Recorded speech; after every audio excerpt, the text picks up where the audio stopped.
Welcome back to YouTube channel mining Gyan. आपका हमारे YouTube channel mining ज्ञान में स्वागत है। आज हम most important 1000 mining MCQs series का पार्ट 10 डिस्कस करने जा रहे हैं। यदि आपने बाकी के पार्ट्स अभी तक नहीं देखे तो डिस्क्रिप्शन में दिए लिंक पे क्लिक करके आप बाकी के पार्ट्स देख सकते हैं। इस वीडियो के पीडीएफ का लिंक भी आपको डिस्क्रिप्शन में मिल जाएगा।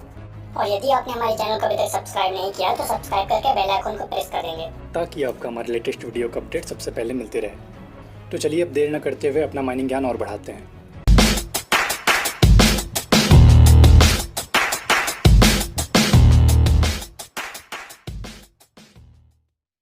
तो आज का फर्स्ट क्वेश्चन है, what is the main purpose of जॉर्ज rail on underground haulage track.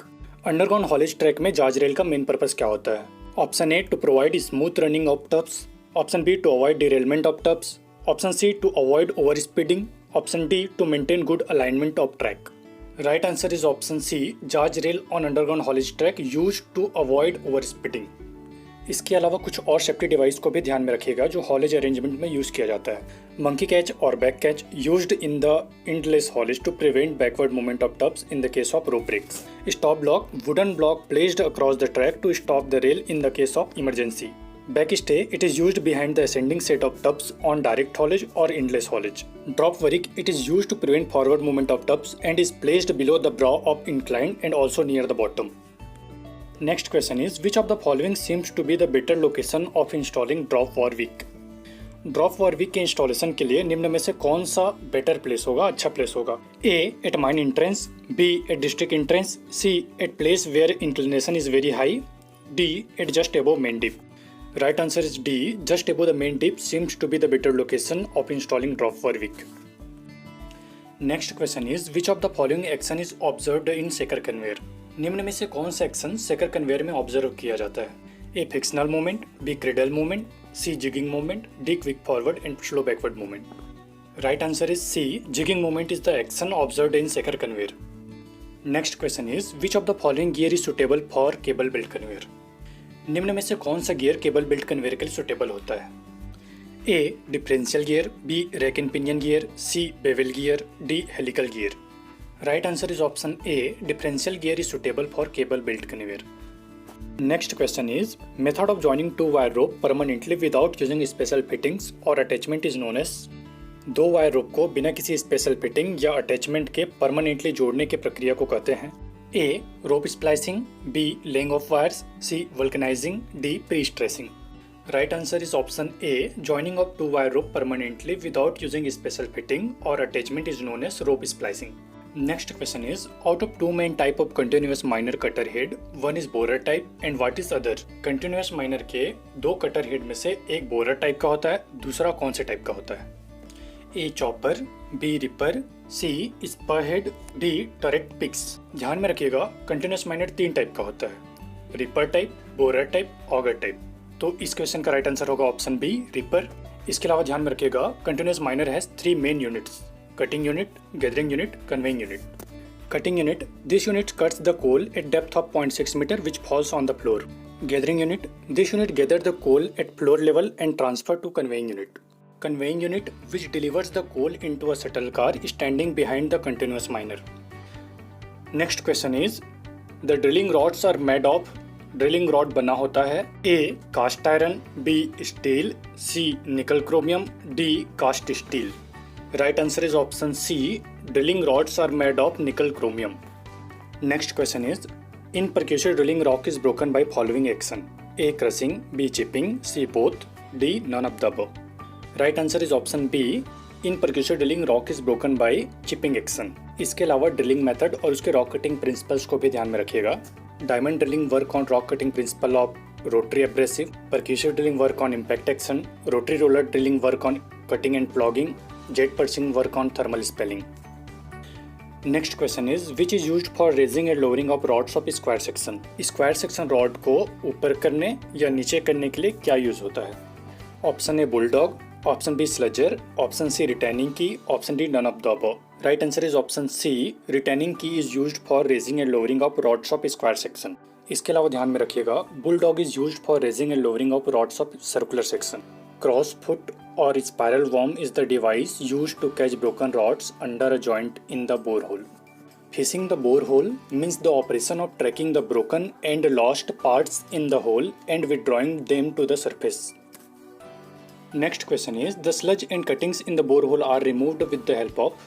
Sludge यानी कीचड़ और कटिंग्स को बोरहोल से किसके हेल्प से रिमूव किया जाता है? A core barrel, B sludger, C retaining key, D bulldog. Right answer is option B, sludger is used to remove sludge and cuttings in the borehole. Next question is what is the purpose of lining in the borehole? Borehole में lining करने का क्या उद्देश्य होता है? A to prevent caving of sides, B to prevent water percolation, C to easy drilling operation, D none of the above. Right answer is option A. The purpose of lining in the borehole is to prevent caving of sides. Next question is the percussive drilling is applicable up to maximum depth of. Percussive drilling maximum कितने depth तक applicable होता है? A 200 metre, B 300 metre, C 500 metre, D 700 metre. Right answer is option B. Percussive drilling is applicable up to maximum depth of 300 metre. इसके अलावा ध्यान में रखिएगा diamond drilling is applicable up to maximum depth of 3000 metre. Churn और cable drilling is applicable up to maximum depth of 600 metre and manual drilling is possible up to maximum depth of 30 metre. Next question is single tube core barrel is suitable for recovering core from rock of. A soft rock, B friable rock, C homogeneous rock, D hard rock. Single tube core barrel homogeneous type के rock के लिए suitable होता है, so the right option is C. इसके अलावा ध्यान में रखिएगा double tube core barrel is suitable for soft and friable rock. Next question is borehole survey means. Borehole survey मतलब होता है A measurement of deviation, B measurement of depth, C measurement of time taken, D none of the above. Right answer is option A, borehole survey means measurement of deviation. इसके अलावा ध्यान में रखिएगा पहले भी बता चुका हूँ, एक बार फिर से बता रहा हूँ. Borehole deviation for 30 metre is 2 degree. The tool used for borehole deviation is whipstock. Next question is in each method which acid is used to measure borehole deviation? Each method में borehole deviation के measurement के लिए कौन सा acid use किया जाता है? A sulphuric acid, B hydrochloric acid, C nitric acid, D hydrofluoric acid. Right answer is option D. In each method hydrofluoric acid is used to measure borehole deviation. Next question is bentonite chemical is used for. bentonite chemical को use किया जाता है A for sealing cracks, B for preparing mud plus, C for surveying borehole deviation, D none of the above. Right answer is B. Bentonite chemical is used for preparing mud plus. Next question is the improved technique of removal of core during drilling without raising the drill rods. A double tube core barrel, B X-ray drilling, C wireline drilling, D side coring. Right answer is C. Wireline drilling is the improved technique of removal of core during drilling without raising the drill rods. इसके अलावा ध्यान में रखिएगा drilling used for controlling the course of a borehole so as to follow predetermined path is directional drilling. Next question is in a sub level stope 20 metre high excavation is made with the ring drilling in a 6 metre wide ore body. In an effective shift time of 6 hours, 3 rings are blasted resulting 9 meter extraction length. LHDs of 5 meter cube bucket capacity and cycle time of 5 minutes are used for ore transportation. The number of LHDs required for this operation is. Question में देखिए excavation height दिया है 20 metre और ओर body का width दिया है 6 metre, जबकि blasting के बाद एक्सट्रैक्शन लेंथ आता है 9 मीटर. यानी ब्लास्टिंग में टोटल मटेरियल जो टूटेगा 20 multiplied by 6 multiplied by 9 is equals to 1080 metre cube. Number of LHD required for this operation ये निकालना, यानी 1080 मीटर क्यूब को हैंडल करने के लिए कितना LHD रिक्वायर्ड रहेगा ये अपने को क्वेश्चन में पूछा है. एक LHD का कैपेसिटी कितना दिया है 5 मीटर क्यूब. साइकिल टाइम कितना दिया है 5 मिनट, यानी 5 मिनट में एक साइकिल कंप्लीट करता है. तो 1 घंटे यानी 60 मिनट में 60 डिवाइडेड बाई 5 यानी 12 साइकिल कंप्लीट करेगा. यानी total number of cycles in 6 hour is equals to 12 multiplied by 6 is equals to 72 times.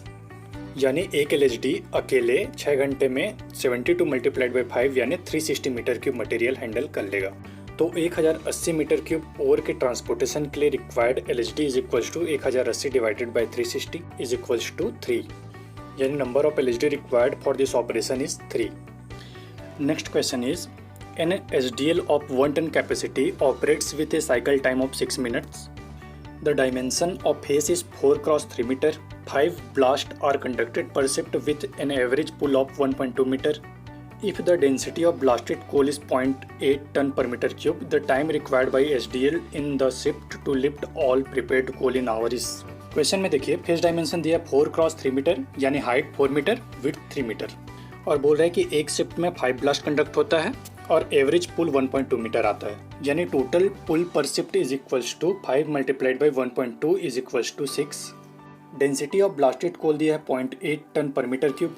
Total coal prepared per shift is equals to 4 multiplied by 3 multiplied by 6 multiplied by 0.8 is equals to 57.6 tons. HDL capacity दिया है 1 ton. Cycle time दिया है 6 minute यानी 6 minute में एक trip complete करता है। Number of trip per hour is equal to 60 divided by 6 is equals to 10 यानी 1 घंटे में टोटल 10 ट्रिप कोल लिफ्ट करेगा। एचडीएल की कैपेसिटी 1 टन है यानी 10 ट्रिप के हिसाब से 10 टन कोल लिफ्ट करेगा। तो 57.6 टन कोल को लिफ्ट करने में लगने वाला समय is equal to 57.6 divided by 10 is equal to 5.76 hours. Next question is, in a direct drop haulage operating along a 1500 meter long incline, 180 tons of coal is hauled in 7 hours. The average rope speed is 7.5 km per hour. The set changing time for the tubs is 2 minutes each at the top and bottom of the incline. If the tub capacity is 1 ton, the number of tubs in the set is. Speed of haulage दिया 7.5 kilometre per hour. यदि इसे metre per minute में convert करेंगे तो 7.5 multiplied by 1000 divided by 60 is equals to 125 metre per minute. Time required for full journey यानी जब loaded रहेगा तब कितना टाइम लगेगा is equals to 1500 divided by 125 is equals to 12 minute. Loaded tubs को 12 मिनट लग रहा है तो जब वो खाली आएगा तब भी 12 मिनट लगेगा। So the time required for empty journey is also 12 minute.